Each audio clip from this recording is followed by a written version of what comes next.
Australia's mining industry, it's a global powerhouse. It's literally the bedrock of our modern world. But here's the thing.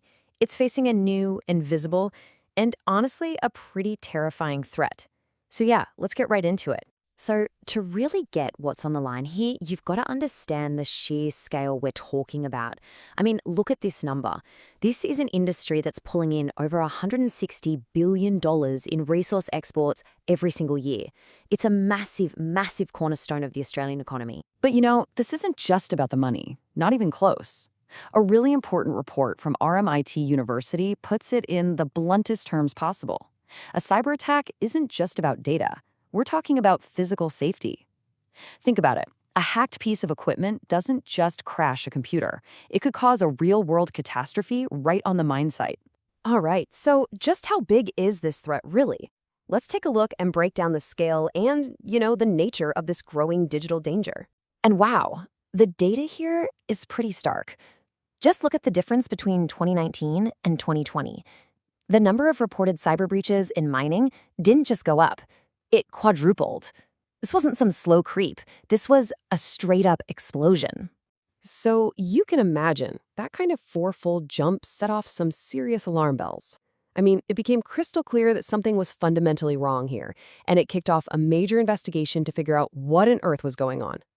And that investigation brings us to the research itself. This was led by Professor Matt Warren and his team over at RMIT's Center for Cybersecurity Research and Innovation. And they decided to focus on the very tools that are supposed to prevent these kinds of attacks in the first place, the big international security standards. Okay, so it's not like the world is starting from square one on this. There are these globally recognized ISO standards for pretty much everything, from information security to managing the physical machinery and making sure the business can keep running no matter what. I mean, these are supposed to be the gold standards for protection, right? But, ISO isn't the only game in town. The report also looked at other frameworks, like the American NIST standard and Australia's own Essential 8. And what they found were some really interesting trade-offs that companies have to think about. See, while the ISO standards are the big international name, these other ones are often free, they're more adaptable, and frankly, they're just easier to slot into systems you already have. And this all leads us to the big mystery of this whole explainer. If all these powerful tools and frameworks exist to protect the industry, then why on earth did cyber breaches quadruple? Why aren't companies actually using them? Well, the survey data from that RMIT report it's just staggering, honestly. For the most important information security standard, ISO 27001, just look at this chart. Over 71%, 71 of the organizations they surveyed had not implemented it. So the key takeaway here is that the tools are just being left on the shelf. Okay, so why? What's the reason? Well, the data gives us a pretty clear answer. The number one barrier is just the cost of getting it done. And right behind that is the time involved. For a lot of these companies, especially the smaller ones, the price tag for proper security just seems way too high. But Professor Warren's team didn't just stop with the numbers. They also ran these workshops with key people from the industry to get the human story behind the statistics.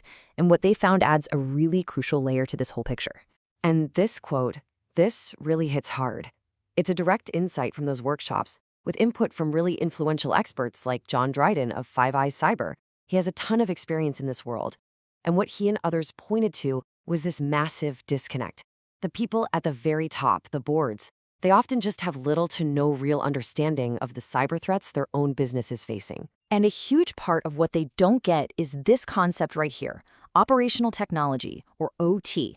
Now, we're not just talking about protecting spreadsheets and emails in an office. No, we are talking about the hardware and software that controls massive drills, autonomous trucks, the processing plants, the heavy iron.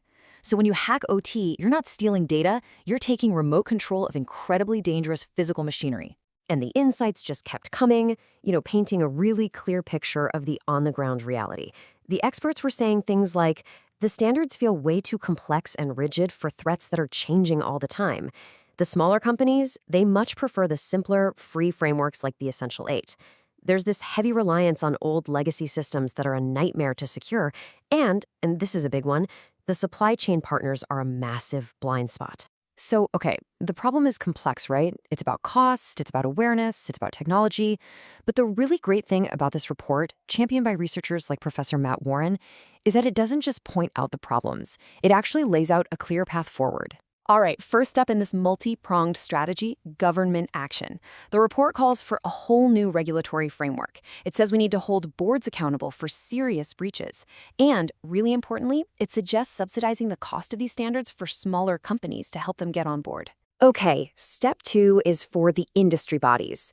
They're being urged to take the lead here, to run low-cost awareness and training programs, to create a whole network of ISO champions who can help others, and to work on simplifying and integrating the standards to make them easier to adopt. And finally, step 3 is what the companies themselves have to do. First, train their boards on these specific cyber risks, especially OT. Second, require their third-party suppliers to be certified, closing that blind spot we talked about. And third, they've got to invest in upgrading those vulnerable old legacy systems. So why does any of this matter to you and me?